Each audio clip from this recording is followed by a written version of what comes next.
대표의 손으로 인사하겠습니다. 사랑합니다. 축복합니다. 예수 부활하셨습니다. 할렐루야.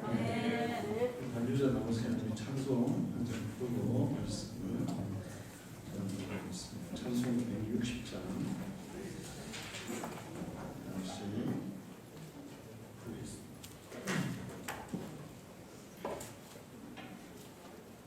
160장 찬송가 160장이에요. 160장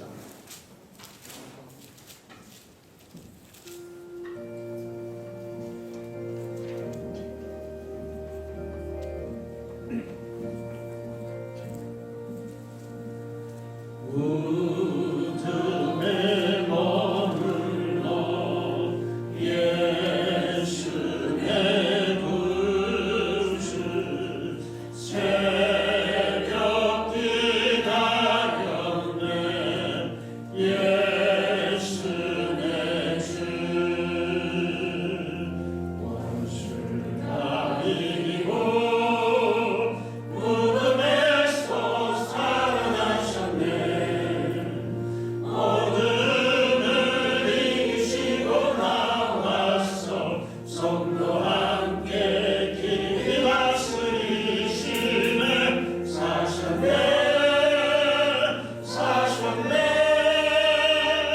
예수 다시 사셨네 헛되이 지키네 예수 내 구주 헛되이 봉하네 예수 내 주 원수를 다 이기고 무덤에서 살아나셨네 어둠을 이기시고 나와서 성도 함께 길이 다스리시네 사셨네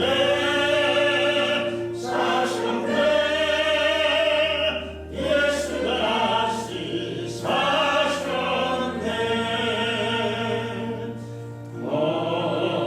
버리고 가느네 예수 내 구주 우리를 살리네 예수 내 주 원수를 다 이기고 무덤에서 살아나셨네 어둠을 이기시고 나와서 성도 함께 길이 다스리시네 사셨네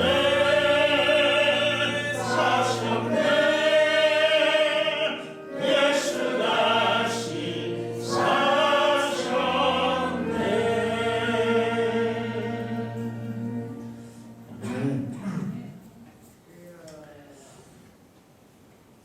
예수님을 3년 동안 따라다니던 제자들이 가장 답답하고 두렵고 고통스러운 시간이 있었습니다. 예수님이 이 땅에 오셔서 이스라엘을 해방시키고 이스라엘 민족에게 자유를 주고 이스라엘 민족이 세계를 통치하는 그래서 전 세계에 하나님의 통치가 이루어져서 모든 민족이 서로 평화롭게 사는 그런 희망을 가지고 예수님을 따랐었어요. 그리고 이제 예수님이 왕이 되시면 자기들은 거기에서 한 장이 할 걸로 생각했었습니다. 예수님이 왕이 되시면 아무 걱정할 거 없겠다 그렇게 생각했어요. 왜 그런가 하면 보리떡 5개 물고기 2마리만 가지고도 5,000명이 먹고 12광주리가 남는 그러니까 배고픈 사람은 아무도 없을 것이고 그리고 예수님이 통치하시면 다툼이나 전쟁이나 분쟁이나 이런 것도 전혀 없을 것이고, 병든 사람도 예수님이 말씀만 하시면 무슨 병이든지 다 나았으니까 병든 사람도 아무도 없는 정말 평화로운 살기 좋은 세상이 이루어질 것이다, 이렇게 생각하고 예수님을 따랐어요. 그런데 예수님이 힘 한 번 쓰시지 않고 전혀 대안 한 번 하시지 않고 그냥 도살장으로 끌려가는 어린 양처럼 그렇게 순순히 붙잡히시고 십자가를 치시고 골고다로 가시고 못 박히셔서 죽으신 거예요. 야, 어떻게 저렇게 힘 한 번 안 쓰고시고 아무것도 안 하시고 저렇게 꼭 정말 순한 양처럼 저렇게 그렇게 죽으실까?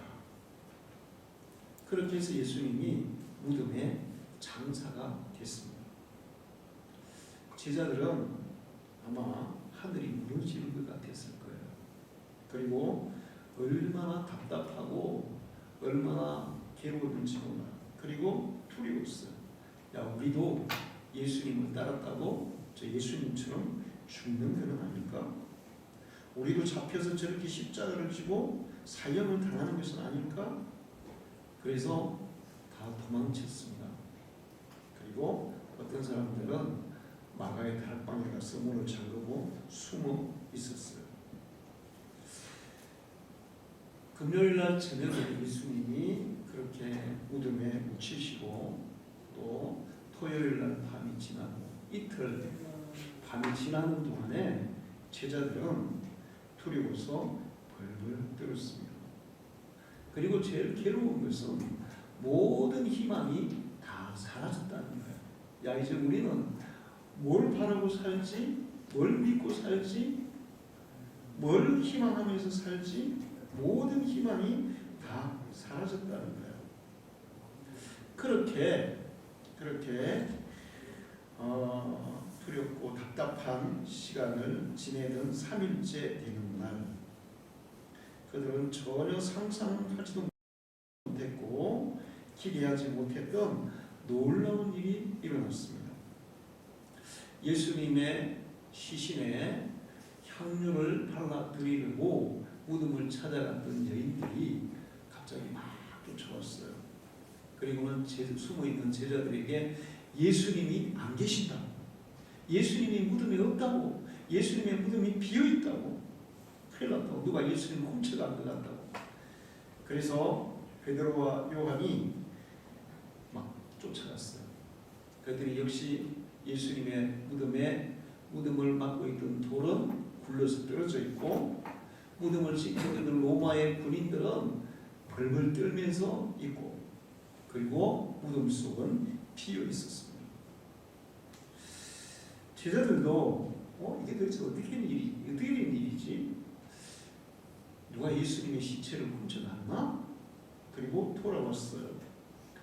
그런데 막달라 마리아는 아무래도 예수님의 시체를 훔쳐가도 멀리는 못 가져갔을 거야. 아마 이 산에 어디 있을 거야. 그리고는 제자들이 돌아가고 난 그 자리에 산을 찾아 헤맸습니다. 그렇게 새벽에 예수님의 시신을 찾아 헤맸는데 갑자기 그들 앞에 누가 나타나신 거야. 그 여자 앞에 나타나신 거야. 여자가 놀라서 만약에 우리 예수님을 다른 데로 옮겨가셨으면 저에게 돌려주십시오. 그랬더니 예수님이 마리아 이름을 불렀습니다. 쳐다보니까 그분이 바로 죽으셨던 예수님이신 거예요. 너무 놀라서 예수님을 이렇게 붙들려고 했더니 아직은 나를 붙잡지 마라. 내가 너에게 약속한 대로 다시 나는 살아났느니라. 부활했느니라. 지금 가서 제자들에게 내가 부활했다는 소식을 알려라. 그래서 여자가 달려가서 제자들에게 예수님의 부활의 소식을 알렸습니다. 그런데 그 소식을 알릴 때만 해도 제자들은 믿으시지가 않는 거예요. 어떻게 죽은 사람이 살아납니까? 우리가 분명히 봤어요. 예수님이 양손과 발에 못이 박혀 피를 다 쏟으셨고 마지막에 로마의 군인이 예수님이 죽었는지 살았는지 확인하기 위해서 창으로 옆구리를 찔러서 물과 피가 다 쏟아나와서 죽었는데, 그리고 아리마대 요셉이 예수님의 시신을 시마포로 싸서 이 무덤 속에 장사를 지냈는데 어떻게 예수님이 살아나냐? 아무래도 당신이 머리가 약간 이상해진 거 아니냐? 이렇게 생각했어요. 그리고 그 다음날 밤에 모여있는 제자들에게 부활하신 예수님이 찾아오셨습니다. 그리고 자신의 부활을 확실하게 보여주셨어요. 3일 후에 그들의 슬픔은 말할 수 없는 기쁨으로, 그들의 두려움은 희망으로, 그들의 그 답답했던 마음은 담대함으로 바뀌는 놀라운 기적이 일어난 줄로 믿습니다. 예수님의 부활은 예수님 자신의 부활로 끝나는 게 아니라 예수님을 믿는 모든 사람에게 부활의 생명을 주기 위한 부활인 줄로 믿습니다. 인류 역사상 가장 찬란한 희망의 새 아침이 밝아온 날이 바로 오늘 부활절 아침이에요. 예수님이 죽음을 이기시고 부활하심으로 인류에게는 가장 무서운 죽음의 두려움으로부터 해방되는 기적이 일어나게 된 줄로 믿습니다. 사람이 가장 슬픈 것은 무엇입니까? 바로 죽음입니다. 죽음이 가장 슬퍼요. 바로 그 가장 큰 슬픔을 기쁨으로 바꾸어 주시는 날이 오늘 예수님이 부활하신 날이에요. 할렐루야. 예수 그리스도 안에서 죽음은 더 이상 두려움의 대상이 아니고 정복의 대상이고 희망의 대상인 줄로 믿습니다. 예수 그리스도가 죽음을 정복하시고 죽음을 이기시고 다시 부활하시고 예수를 믿는 모든 자들에게도 죽음을 이기고 부활하는 권세를 주셨어요. 그리고 예수님의 부활을 통해서 죽음은 이제 사망이고 끝이고 그런 두려움이 아니라 영원한 생명을 향해 나아가는 그 문이 된 줄로 믿습니다.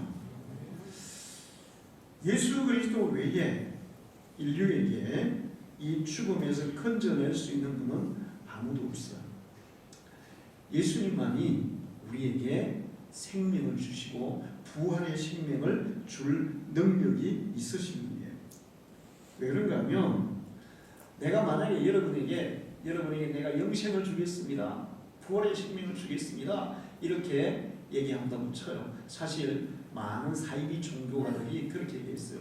나를 믿으면 내가 너에게 부활의 생명을 주겠다, 천국을 주겠다. 그렇게 사람들을 현혹한 사이비 종교 이단자들이 많이 있었습니다. 그런데 그들이 죽었어요.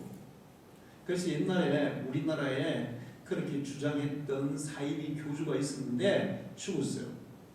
그러니까 신자들이 이분은 죽었다가 예수님처럼 3일 만에 부활할 거야. 그리고는 장사를 안 지내고 무덤 이제 돌 위에다가 이렇게 다 눕혀놓고 부활의 날을 기다렸어요. 근데 하루가 가고 3일이 가고 한 달이 가고 1년이 가도 그는 죽었습니다. 살아나지 못했어요. 그리고 그의 시체는 썩어서 흙이 됐습니다. 자, 만약에 그렇다면 그들이 내가 너에게 부활의 생명을 주겠으니 나를 따르라 믿으라고 했다고 해서 그들이 생명을 얻을 수 있겠습니까? 자기 자신도 죽음을 이기지 못한 자가 어떻게 다른 사람에게 죽음을 이기는 권세를 줄 수 있겠어요? 그러나 예수 그리스도는 죽음을 이기고 부활하셔서 죽음을 정복하신 분이고 이기신 분이시기 때문에 우리에게도 부활의 생명을 주실 수 있음을 믿습니다. 요한복음 5장 24절에 내가 진실로 너희에게 이르노니 내 말을 듣고 또 나 보내신 이를 믿는 자는 영생을 얻었고 심판에 이르지 아니하나니 사망에서 생명으로 옮겼느니라. 디모데후서 1장 10절에 이제는 우리 주 예수 그리스도로 나타남으로 말미암아 그는 사망을 피하시고 복음으로써 생명과 썩지 아니한 것을 드러내신지라. 예수님께서 부활하셔서 죽음은 끝이 아니라 생명을 향한 출발이고, 하나님은 죽음을 정복하시고 죽음을 이기고 승리하신 분이라는 것을 우리에게 보여주셨습니다. 그래서 예수님 1장 18절에 곧 살아있는 자라 내가 전에 죽었습니다. 볼지어다 이제 세세토록 살아있어 사망과 음부의 열쇠를 가졌노니, 사람의 죽음과 생명을 주관하시는 분이 예수 그리스도라는 거예요.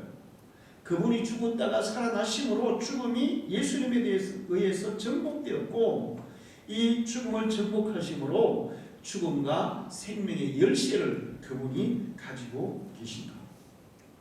그래서 예수 그리스도 안에 있는 자는 다시는 사망이 없고 애통하는 것이나 곡하는 것이나 아픈 것이 있지 아니하리라, 그렇게 말씀하고 있어요. 할렐루야. 네. 예수를 믿는 자들에게만 있는 유일한 것이 있습니다. 그게 바로 부활의 생명이에요.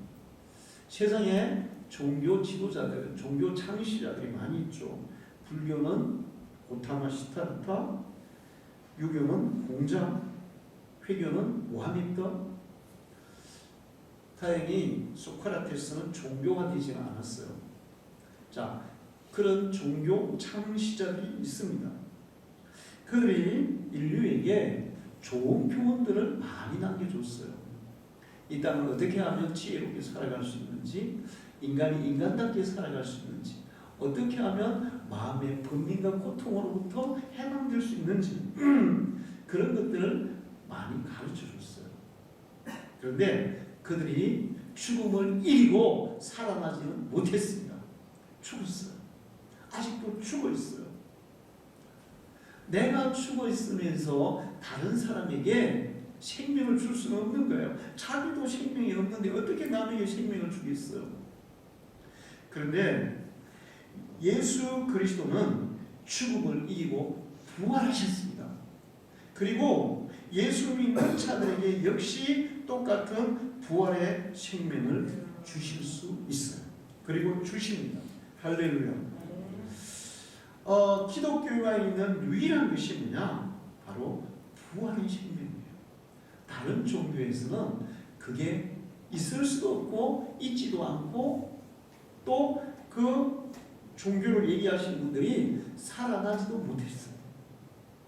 유일하게 기독교에만 있는 것이 부활의 생명이에요. 할렐루야. 자, 여러분, 우리가 세상에 좋은 거 다 가지고 누릴 거 다 누리고 살아. 그리고 한 1000살까지 산다고 쳐요. 그런데 죽으면 소용이 있어요, 없어요? 소용이 있어요, 없어요? 아무 소용 없어요. 1000살을 살고 세상의 모든 걸 다 누리고 권세를 누리고 부귀영화를 다 누리고 모든 재물을 다 누리고 한다 해도 죽으면 어떻게 됩니까? 끝이에요. 더 이상 아무 희망이 없는 거예요.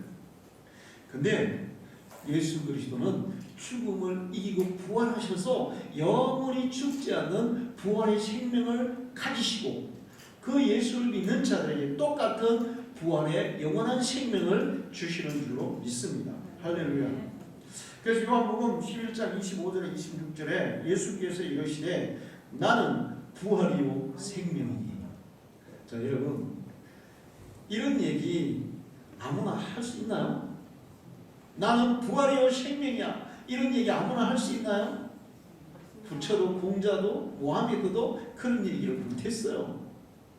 왜? 그들은 부활에 대해 믿지도 못했고, 부활할 자신도 없었고, 부활할 능력도 없었고, 그냥 자기들도 이제 살다가 나이가 되면 다 죽을 거라는 거, 그거 다 인정하고 살았어요.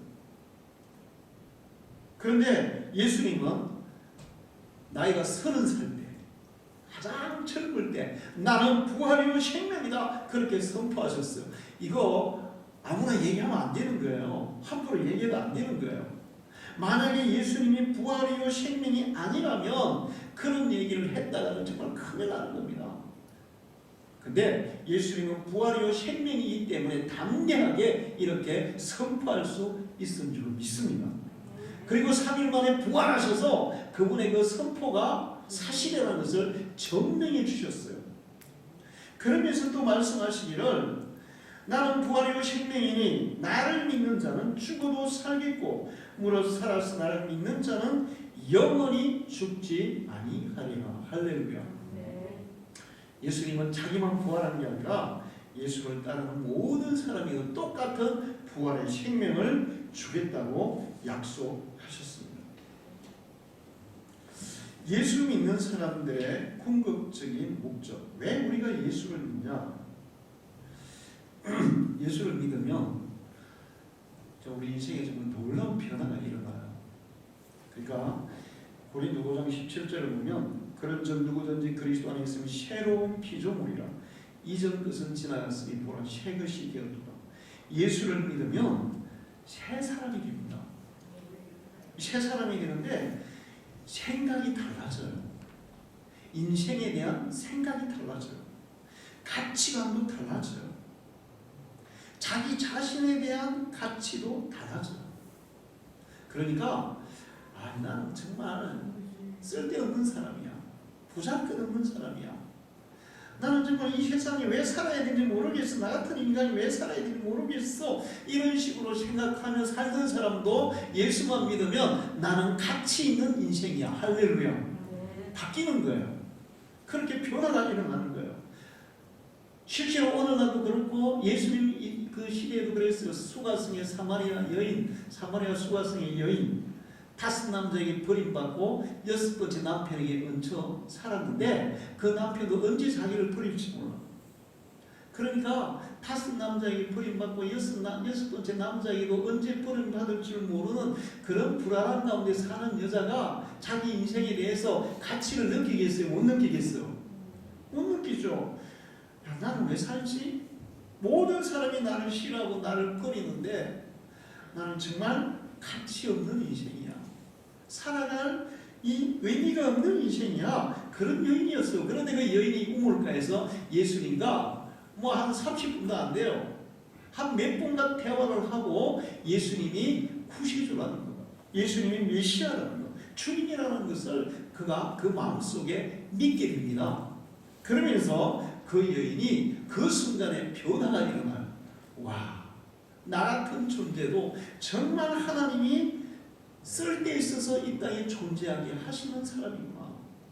나는 정말 가치 있는 사람이구나. 사람들이 다 나를 버리고 싫어한다 할지라도 이 우주 만물을 창조하신 하나님, 그 아들 독생자 예수 그리스도가 나를 필요로 하시는구나. 그때 그 존재의 가치를 발견하게 돼요. 할렐루야. 예수 믿으면 이 자기 자신의 가치를 발견하게 됩니다. 사람들이 다 나를 미워하고 싫어하고 멀리 해도 천지의 주제자, 천지의 창조자 하나님이 나를 필요로 하시고 나를 창조하시고 나에게 뜻이 있어서 이 땅에 존재하게 하셨다는 그 사실을 발견하는 순간에 자기가 얼마나 소중한 존재인가 깨닫게 되는 줄로 믿습니다. 그 여자는 그렇게 되고 난 이후에 사람들에게 막 쫓아가요. 그 사람은 대인기피증 환자였어요. 그 여자는 다른 사람하고 이게 가까이 접근하는 걸 두려워하는 대인기피증 있잖아요. 그런 여자였지만 자기 존재 가치를 발견하고 나니까 그때부터 적시물동이를 버리고 사람들에게 쫓아가서 내가 만난 예수를 여러분도 만나보세요. 그러면서 전하는 자가 된 줄로 믿습니다. 살아가는 방법도 달라져요. 정말 예수를 믿게 되면 인생을 살아가는 방법이 180도로 달라집니다. 정말 예수님을 믿게 되면 병든 자가 치료가 되고 가난한 자가 부유하게 되고 쓸모없는 자가 쓸모있는 사람으로 변화되는 줄로 믿습니다. 할렐루야. 그런데 이런 하나님이 이렇게 우리에게 주시는 이 놀라운 그 변화, 이 놀라운 축복, 이거보다 더 중요한 것이 우리가 예수를 믿는 가장 중요한 이유는 바로 부활의 생명이 있어요. 할렐루야. 부활이라는 것은 그냥 죽은 사람이 다시 살아나는 정도가 아니에요. 성경에 보면 죽었던 사람이 다시 살아난 경우들이 있어요. 엘리야가 사르밧 가부의 아들이 죽었는데 다시 기도해서 살려냅니다. 엘리사가 수넴 여인의 아들이 죽었는데 기도해서 다시 살려내요. 그런데 그들이 살려낸 그 아이들은 나중에 어떻게 됐을까요? 다시 죽었어요. 나이가 들고 병들고 나중에 다 죽습니다. 예수님이 이 땅에 계실 동안에 살린 사람들이 있어요. 3명의 사람들, 죽은 사람을 살렸어요. 야이로의 딸을 살리시고, 그 다음에 그 수넴 여인의 아들을 살리시고, 죽어서 4일이나 돼가지고 시체가 썩어서 냄새가 나던 나사로를 살리셨어요. 할렐루야. 그런데 그렇게 살았던 사람들은 역시 나중에 또 어떻게 됐을까요? 다 죽었어요. 이런 육체적으로 죽었다가 다시 살아나도 그런 것은 부활이라고 얘기하잖아요. 그냥 다시 살아난 거예요. 일종의 재생 같은 거예요. 그런데 부활은 이렇게 그냥 죽었다가 다시 목숨만 다시 살아나는 그런 것이 아닙니다. 부활은 완전한 상태로 살아나는 거예요. 할렐루야. 오늘 이번 성경에 보면 부활은 썩을 몸이 다시 썩지 않는 몸으로 살아나며, 할렐루야. 죽을 몸이 다시 죽지 않는 몸으로 살아나며, 병드는 몸이 병들지 않는 몸으로 살아나며, 계시록 7장을 보면 부활한 사람들은 태양도 태우지 못한다. 할렐루야. 용광로도 태우지 못하는 게 아니라 태양도 태우지 못해요. 이번 통영에 산불이 났는데 다 태웠죠. 그러니까 칩이고 뭐고 하나도 안 남기고 다 태우더라고요. 그 온도가 몇 도인지 아세요? 산불이 났을 때 온도가 몇 도까지 올라가는지 아세요? 600도 올라간대요. 600도. 그게 다 태우죠. 용광로의 온도는 몇 도나 될까요? 3000도. 용접할 때 온도도 어마어마하겠죠. 태양의 온도는 몇 도나 될까요? 몇만 도, 억만 도 이렇게 가요. 그 태양 안에 들어가면 안 녹을 게 없잖아요. 부활한 사람, 부활의 몸을 입은 사람은 태양도 태우지 못하느니라. 할렐루야.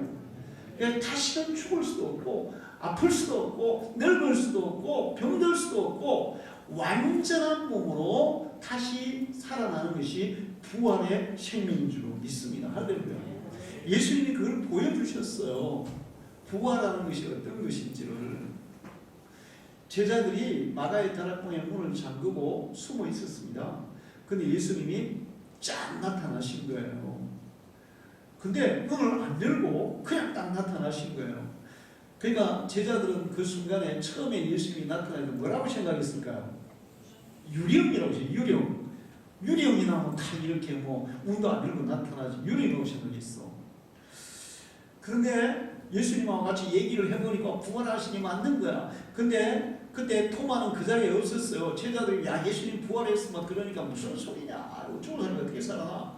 나는 내 손가락을 못자국에 집어넣어 보고 창자부에다 내 손가락 집어넣어 봐야 내가 확인해야 믿지 않으면 못 믿어. 그리고 며칠 지나서 토마도 있을 때 다시 예수님이 나타나셨습니다. 할렐루야. 그리고 토마에게 자, 이 내 옷자국에 네 손을 넣어봐라. 할렐루야. 예수님의 부활은 유령으로 부활한 게 사실적으로 부활하셨어요. 그런데 이런 물질을 초월하는 그런 몸으로 부활하신 거예요. 할렐루야. 나중에 예수님이 바닷가에서 제자들이 그 밤에 물고기 잡다가 예수님이 바닷가에서 숯불을 피워놓고 제자들이 기다렸어요. 베드로하고 제자들이 물고기 잡음을 가지고 예수님께로 옵니다. 그리고 제자들과 함께 물고기를 드셨어요? 안 드셨어요? 드셨어요. 할렐루야. 드셨다는 것은 유령이에요. 사실적인 실체적인 몸을 가진 거예요. 실체적인 몸을 가지신 거예요. 우리 형님이 며칠 전에 그런 얘기를 하더라고요. 우리 형님이 예수를 안 믿다가 예수를 믿으시고 장로님이 되신 거예요. 근데 우리 매형 한 명이 아직 예수를 안 믿어요. 그러면서 그런 얘기 했어요. 옛날에 말이야, 자기 장손이거든요. 우리 제사를 진짜 많이 지냈어. 근데 내가 예수를 믿고 보니까 사람들이 제사를 왜 지내는지는 이해가 안 돼. 왜 그런가 하면 1년에 한 번씩 밥을 차려놓고 그리고 거기 이제 조상들이 와서 먹으라 하는데 한 번은 먹는 거 못 봤어. 그리고 만약에 정말 조상들의 영혼이 1년에 한 번씩 제사밥으로 살아간다면 야, 그 사람들 얼마나 배고플까. 1년 내내. 자, 귀신이나 유령이나 이런 것들은 음식을 먹을 수가 없어요. 몸이 없기 때문에 실체가 없는 거예요. 그러나 예수 그리스도의 부활은 실체가 있는 부활이기 때문에 음식을 드실 수 있었어요. 드셨어요. 할렐루야. 드시면서도 이런 물질과 시간과 공간을 초월하는 그런 완전한 몸으로 부활하신 줄 믿습니다. 할렐루야. 그 요즘은 이제 영화 같은 거를 보면 그 순간이동 막 이런 거 하잖아요. 그렇죠? 이렇게 뭘 해가지고 사람 여기 있는데 갑자기 뭐 기계 장치를 확 작동하면 막 스타워즈 이런 영화를 보면 갑자기 막 다른 우주선으로 막 이동하고 이런 거 있잖아요. 근데 그건 과학적으로 불가능해요, 절대로. 근데 부활한 사람에게는 가능해요. 할렐루야. 예수님의 부활은 죽음을 이긴 부활이면서 죽지 않는 몸으로, 썩지 않는 몸으로, 병들지 않는 몸으로, 늙지 않는 몸으로, 완전한 몸으로 부활하신 줄로 믿습니다. 할렐루야. 그리고 그것을 우리에게 주신다는 거예요. 그러니까 예수 믿는 것이 얼마나 큰 축복인지 여러분 알아야 돼요. 영원히 사는 것도 중요하지만 병들고 늙고 배고프고 그렇게 영원히 사는 것은 저주일까요? 축복일까요? 저주예요.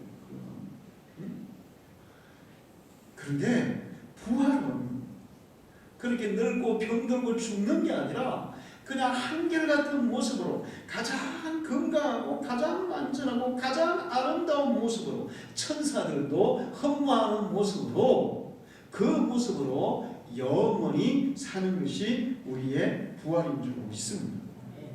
그러니까 이게 진짜 얼마나 큰 축복입니까? 무엇으로 그걸 얻을 수 있겠어요?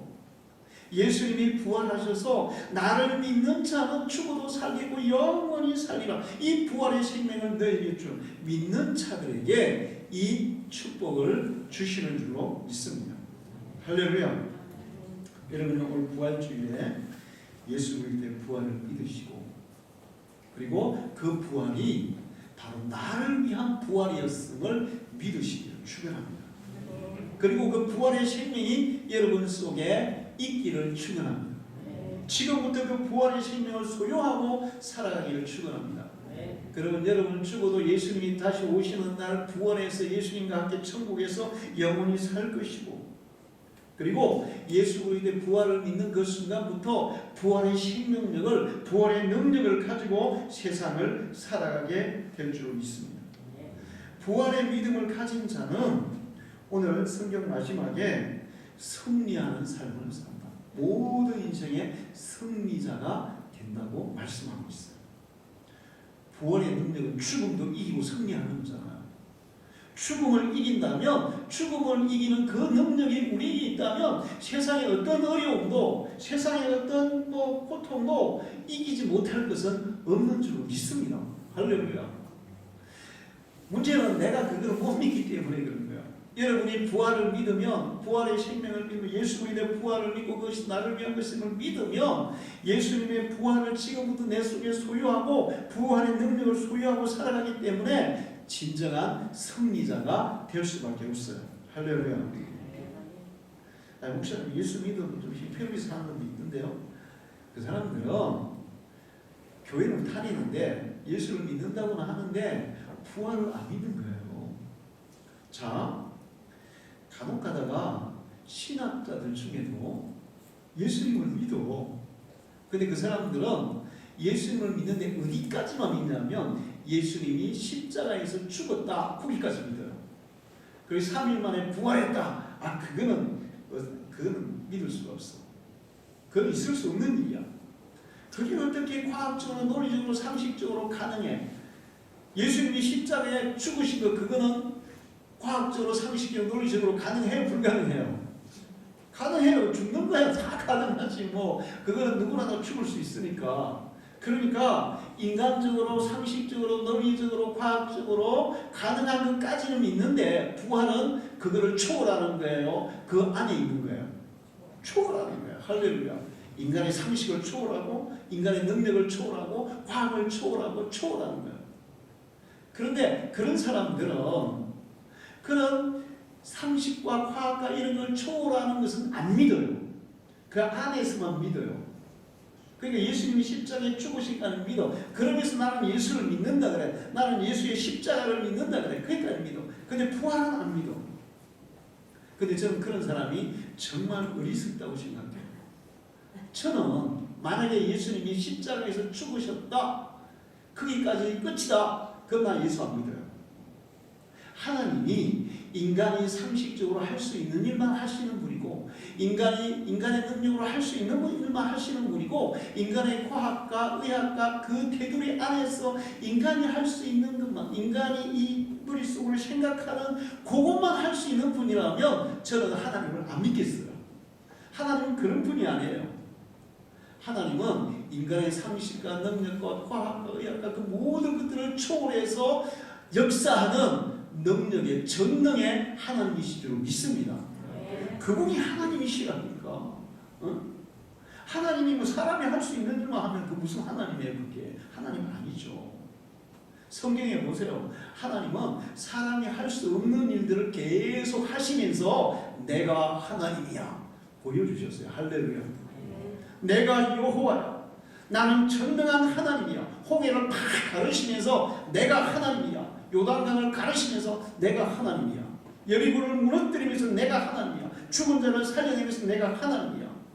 광야에서 40년 동안 매일같이 만나를 내려 먹이시면서 내가 하나님이야. 너희의 양식을 책임지는 것은 너희가 아니라 바로 나야. 하나님이 보여주셨어요. 할렐루야.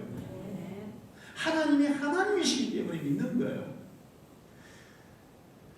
그래서 예수님의 부활은 하나님이 하신 일입니다. 할렐루야. 그런데 예수를 믿는다고 하면서 부활을 못 믿는 사람이 있어요. 그러면 그 사람이 진짜 예수 믿는 거예요? 안 믿는 거예요? 안 믿는 거죠.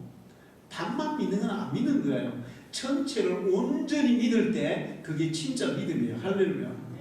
여러분에게 예수님의 십자가뿐만 아니라 예수님의 부활까지도 믿는 그 온전한 믿음이 있기를 축원합니다. 그 믿음을 가지고 살아가면 여러분은 하나님의 능력을, 부활의 능력을 가지고 살아가게 되고 승리의 삶을 살게 될 줄 믿습니다. 그리고 흔들리지 않는 삶을 살아간다. 그렇게 말씀해요. 사실은 우리가 우리의 삶의 어떤 목표를 가지고 목적을 가지고 그걸 향해서 나가잖아요. 그런데 자기가 계획했던 목표, 자기가 꿈꾸었던 목적, 그것을 이루면서 거기에 도달하기까지 살아가는 사람이 얼마나 있겠어요? 참 적습니다. 그런데 우리 속에 이 부활의 믿음을 확실하게 가지고 살아가면 우리가 목적을 세우고 목표를 가졌다면 그 목표와 목적 끝까지 이룰 수 있는 거기까지 흔들리지 않고 도달하는 삶을 살아갈 수 있다는 거예요. 할렐루야. 저는 우리 청년들을 위해서 항상 기도하는데 하나님이 주신 비전을 가지게 해주십시오. 하나님이 주신 비전. 하나님이 주시는 비전은 내가 가지는 비전하고 차원이 달라요. 요셉이 12명의 아들 중에 11번째 아들이에요. 그 당시에는 장자가 모든 것을 다 독차지하게 되어 있는 시대예요. 장자가 그 집안의 모든 것들을 다 차지하는 그런 시대예요. 근데 요셉은 어릴 때 하나님이 그에게 비전을 심어줘요. 요셉이 꿈을 꾸고 자기의 모든 형제들이 자기 앞에 발 앞에 절하는, 그래서 요셉이 자기 집안의 가장 높은 자리에 올라가는, 그 집안의 모든 것들을 자기가 이제 다 소유하고 이끌어가는 그런 꿈을 가지게 됩니다. 형제들이 비웃었어요. 야, 네가 11번째 아들이 네가 뭘 할 수 있겠어? 그런데 하나님은 요셉이 그렇게 된다는 그런 그 가정의 리더가 된다는, 가정의 지도자가 된다는 그 비전을 주셨는데 한 번만 줘가지고는 흔들리니까 또 한 번 꿈을 꾸게 해서 하늘의 달과 별들 12별이 12별이 있는데 그 중에 형제들의 별이 자기에게 처라고, 해와 달도 자기에게 처라고, 자기 아버지 어머니까지도 요셉을 우르르거는 그런 이 이스라엘 민족의 지도자, 자기 집안의 지도자가 된다는 비전을 요셉에게 하나님이 주셨어요. 그 비전을 주셨어요. 할렐루야. 이거는 사람이 가질 수 있는 비전이 아니에요. 하나님이 주신 거예요. 그런데 그 비전 때문에 요셉은 형제들에게 시기 질투를 당하고 팔려서 애굽의 노예로 잡혀갑니다. 그리고 노예 생활을 하고 나중에 모함을 받아 감옥에까지도 들어가요. 자, 이렇게 될 때 그 목표와 꿈, 내가 우리 집안에서 최고의 리더가 돼서 가정을 이끌어가고 가족들을 살리고 가족들을 책임지는 사람이 되겠다, 이런 목표를 세웠는데 애굽의 노예로 팔려갈 때 이제는 흔들리겠어요? 안 흔들리겠어요? 흔들리죠. 난 틀렸어. 이제 내가 무슨 감옥에 들어갔을 때 이제는 그 꿈이 완전히 무산되겠어요? 그게 계속 유지되겠어요? 난 완전 틀린 거야. 그런데 요셉은 그렇지 않았어요. 애굽의 노예로 팔려날 때도 감옥에 들어갔을 때도 그의 꿈은 흔들리지 않았어요. 할렐루야. 그리고 때가 되면 하나님이 요셉을 애굽의 국무총리로 세워서 그의 가족들의 리더가 될 뿐만 아니라 전 애굽의 리더가 되고 그 흉년이 일어났을 때 수많은 나라의 민족들을 먹여 살리는 그런 위대한 일을 하게 된 줄 믿습니다. 우리가 구원의 믿음을 가지면 우리가 살아가면서 목표로 정한 것들이 흔들릴 수가 있어요. 내 상황이 안 좋아지고 어려워지고 그 다음에 막 힘들고 그 다음에 마음이 막 좌절도 되고 많은 운동선수들도 막 슬럼프 오고 그러잖아요. 그러나 믿음의 사람들은 그 모든 것들을 헤쳐나가고 뚫고 나가서 흔들리지 않고 목적을 이루는 사람이 될 수 있어요. 할렐루야. 죽음도 이기는데 뭘 못 이기겠습니까? 그리고 오늘 성경은 두려움 없는 삶을 산다고 얘기해요. 부활의 믿음을 가진 사람이 세상에 뭐가 두렵겠어요? 여러분, 이 믿음으로 두려움 없이 살아가기를 축원합니다. 두렵지 않습니다. 요즘 사람들은 돈 때문에 많이 두려워하더라고요. 돈이 없으면 두려워해요. 돈 떨어지면 어떡하지? 통장 바닥에 자꾸 다 떨어지고 마이너스 통장까지도 막 그냥 마이너스 다 끝까지 채워지고 그 다음에 또 막 카드는 막 이렇게 그 갚아야 되는 것들은 막 어마어마하게 막 타고 그래서 경제적으로 막 어려우면 굉장히 두려워해요. 그러나 여러분에게 부활의 확실한 믿음이 있다면 그 경제적인 어려움도 두렵지가 않을 줄 믿습니다. 할렐루야. 저 경험해 봤거든요. 교회 건축하고 신자들은 2명밖에 없고 한 달에 결제액은 700만 원, 800만 원인데 교회 재정 100만 원도 안 되고 와 두려운 상황이었어요. 저 당연히 두려운 상황. 부도 나도 내가 부도 내가 뭐라 요즘 그 뭐야 그거 파산 신청하면 나는 괜찮아요. 그리고 내가 저기 가서 노가다를 하든 뭘 하든 먹고 사는 데는 나는 문제가 없어요. 그런데 교회가 부도나면 누가 욕먹습니까? 하나님이 욕먹잖아요. 그런데 두렵지 않았습니다. 하나님께 기도했어요. 은도 주님의 것이고 금도 주님의 것이고 보리 15개 물고기 2마리로 5,000명도 먹이시는 만물의 주인이 하나님이 아니십니까? 이 모든 것들도 하나님이 책임지실 줄로 믿습니다. 할렐루야. 그래서 지금까지 우리 교회는 건재한 거예요. 할렐루야. 저 개인적으로는 그런 일들이 많은데 여러분 돈이 없어도 두렵지 않아요. 병에 걸려도 두렵지 않아요. 할렐루야. 아마 여기서 저만큼 많이 아파 보신 분은 아직까지 아무도 없을 겁니다. 죽음의 문턱까지 갔다 왔으니까. 그러나 나에게 부활의 믿음이 있기 때문에 죽음의 문턱에서도 두렵지가 않았어요. 할렐루야. 편안했어요. 할렐루야. 세상에 두려울 게 없어요. 여러분, 이 부활의 믿음을 가지고 두려움 없이 살아가기를 축원합니다. 그리고 이 믿음을 가진 사람은 주의 일에 힘쓰는 삶을 살게 된다. 주님이 나에게 주신 십자가의 은혜, 부활의 은혜, 이 사실을 확실히 알고 믿는 자는 내가 뭘 위해서 살아야 할까? 내 인생에 정말 가치 있는 삶이 뭘까? 내가 영원히 남기는 삶이 뭘까? 거기에 대해서 확실히 알게 되고, 그래서 주의 일에 힘쓰는 삶을 살게 된다고 말씀해요. 할렐루야. 여러분이 주의 일에 힘쓰면서 살아가기를 축원합니다. 나중에 지나고 보면 내가 주의 일에 힘쓰면서 살았을 때 내 인생에 가장 많이 남는다는 것을 경험하게 될 줄 믿습니다. 자신을 위해 살고 자신을 위해서 남긴 사람보다 주님을 위해서 살고 하나님을 위해서 남긴 사람이 실제로 나 자신에게도 훨씬 많은 것들이 남는 것을 경험하게 될 거예요. 할렐루야. 우리 오늘 이 자리에 참석하는 여러분 모두가 예수님의 부활은 치열한 얘기도 아니고 그냥 꾸며낸 얘기도 아니고 그냥 이론적인 것도 아니고 사실이고 실체고 분명한 거예요. 할렐루야. 그래서 예수님만 부활하고 끝난 게 아니라 그 부활이 우리에게도 주어지는 것임을 믿으시기 바랍니다. 그리고 그 부활의 믿음을 가지는 순간부터 우리는 부활의 능력을 가지고 세상을 능력 있게 살아가는 사람이 될 줄 믿습니다. 여러분이 이 부활의 능력으로 세상을 승리하며 살아가기를 축원합니다. 할렐루야. 기도하겠습니다. 하나님 아버지 감사합니다. 모든 인간은 죄와 또 사망과 심판의 두려움 속에 살아갑니다. 인간을 가장 불행하게 하고 두렵게 하고 슬프게 하는 것은 죽음입니다. 그러나 그 가장 불안하고 두렵고 슬픈 것을 주님은 부활을 통해 정복하시고 죽음을 정복하시고 살아나셔서 우리에게도 이 부활의 생명을 주시는 줄 믿습니다.